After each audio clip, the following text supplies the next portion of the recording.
प्रभु यीशु के सामर्थ्य नाम में आप सबको जय मसीह की। Praise the Lord. आइए आज के मनन के लिए हम प्रभु के पवित्र वचन को निकालें। मेरे साथ रोमियो की पुस्तक उसका अध्याय 5 उसका वचन 8 निकालिएगा, जहाँ इस प्रकार से प्रभु के वचन में लिखा है, बाइबल में लिखा है, परंतु परमेश्वर हम पर अपने प्रेम की भलाई इस रीति से प्रकट करता है कि जब हम पापी ही थे तभी मसीह हमारे लिए मरा। Praise the Lord, hallelujah. परमेश्वर के लोगों, एक खराब व्यक्ति, बदमाश, सबसे दुष्ट व्यक्ति, अगर पुलिस उसे पकड़ के लेके चले जाए, सब खुश हो जाते हैं। सबको लगता है उसको फांसी पे चढ़ा दो, उसको जेल में डाल दो, वो निकले ही मत। बहुत तंग किया, बहुत परेशान किया, बहुत दुष्ट व्यक्ति है। हर कोई खुशी मनाता है, पर क्या कोई होगा जो उसकी जमानत करवाए या उसको बाहर निकाले? कोई नहीं ना, क्योंकि सबका ध्यान यही है कि इसे मरने दो, इसे जेल जाने दो। ज़रा सोचिए, कितने लोग हैं जो पाप के नशे में हैं, पाप के नशे में हैं, शराब के नशे में हैं, और इस शराब के नशे में चूर होकर कई बार वो एक्सीडेंट कर देते हैं, गलत काम करते हैं। कोई चाकू चला रहा है, कोई ड्रग्स के नशे में है, कोई नशे में इतना मजबूर हो गया है कि वो चोरी करना सीख गया है, गलत काम हो रहा है। और ये जो शराब है या ये जो चीज़ें जो दिख रही बाहर में, वो तो बाहरी चीज़ें हैं। जड़ में जाएं तो उसका कारण है पाप, और वचन कहता है पाप की मजदूरी मृत्यु है। तो जब हम किसी व्यक्ति को देखते हैं, जैसे एक पागल व्यक्ति जब वो गलत हरकत करता है, तो इसलिए नहीं कर रहा है कि वो गलत है, पर इसलिए कि उसका मानसिक संतुलन सही नहीं है। कई बार हम समझ नहीं पाते हैं, ये व्यक्ति जो मेरे घर में है, मेरे परिवार में पति, बेटा या बेटी, ये ऐसा क्यों कर रहा है। कई बार हम उसके द्वारा किए गए कार्य के अनुसार क्रिया की प्रतिक्रिया देते हुए हम काम करते हैं। हमें लगता है ये दुष्ट व्यक्ति, पर उसका कारण क्या है? वो प्रभु को नहीं जानता, ये जानकर वो समझ नहीं रहा है, या परमेश्वर के अनुग्रह को नहीं जान रहा है, या उसका मन या उसका मस्तिष्क वैसा नहीं, जैसा आपका विश्वास वैसा उसका नहीं है।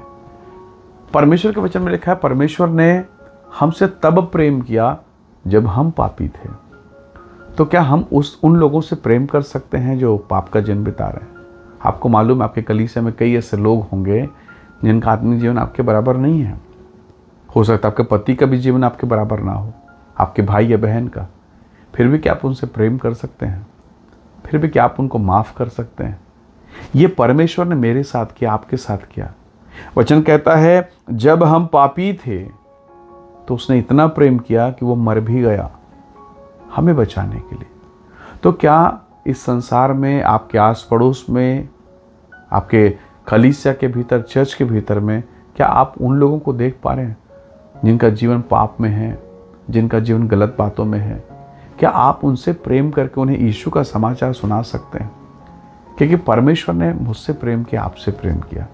इतना अधिक परमेश्वर ने प्रेम किया, इतना अधिक प्रभु ने हमसे मोहब्बत किया कि उसने अपना इकलौता बेटा दिया। वचन में लिखा है, हम बैरी थे, हम परमेश्वर के बैरी थे, बैरी की दशा में थे, पर अपने पुत्र को देकर उसने हमें मोल लिया, अपना बेटा, अपना वारिस बना लिया।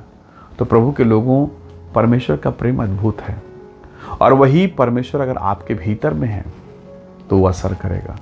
एक पॉइजन लेने वाला अगर वो पॉइजन पी गया, जहर ले लिया, उसने सेवन कर लिया, मर जाएगा। एक शराब पीने वाला अगर वो शराब पीता है तो शराब अपना असर दिखाएगा। तो जो आपके भीतर में है वो असर दिखाएगा। तो अगर आपके भीतर में परमेश्वर है तो असर दिखाएगा। अगर आपने ज़मीन के अंदर में आम का बीज डाला है तो कैसे जामुन निकलेगा? कैसे वो आम के जगह में बबूल निकलेगा? हो ही नहीं सकता। तो अगर आपके जीवन में, मेरे जीवन में प्रभु है, तो वो गुण, वो अनुग्रह, वो ग्रेस दिखाई देगा। हालेलुया।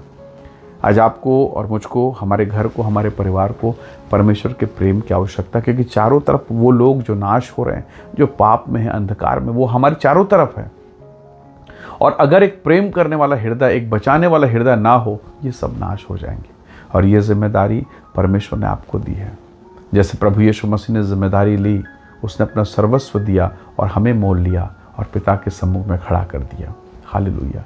वही जिम्मेदारी, वही ग्रेस, वही अनुग्रह प्रभु ने आपको दिया है।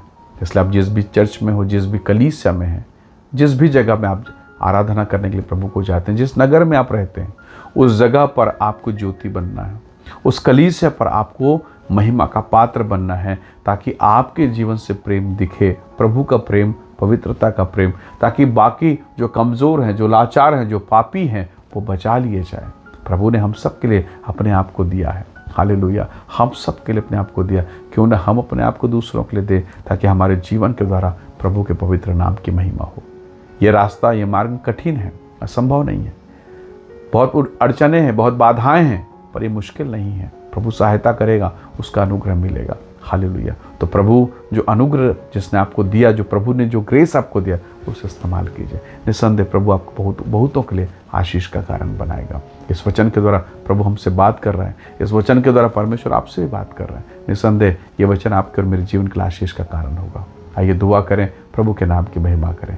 सामर्थी परमेश्वर, हमारे जीवन पर दया कर। आपके प्रेम, आपके मोहब्बत के लिए धन्यवाद कि जब हम पापी थे आपने दया किया। हमें भी एक ऐसा हृदय दे ताकि हम उन लोगों को माफ़ करें, क्षमा करें और आपके प्रेम, आपके अनुग्रह से उनके हृदय को परिपूर्ण कर सकें। ऐसी तो हमारी सहायता कर प्रभु जी। जितने भाई बहन इस वचन को सुनते हैं उन सबको तो ब्लेस कर, बीमारी, रोग, अंधकार, हर एक पीड़ा से बचाएं, आशीष दें। प्रभु यीशु के नाम से मांगते हैं, आमीन आमीन। प्रभु आप सबको बहुत ऐसे आशीष दे। परमेश्वर का अनुग्रह आप सबके साथ हो। Praise the Lord. जय मसीह।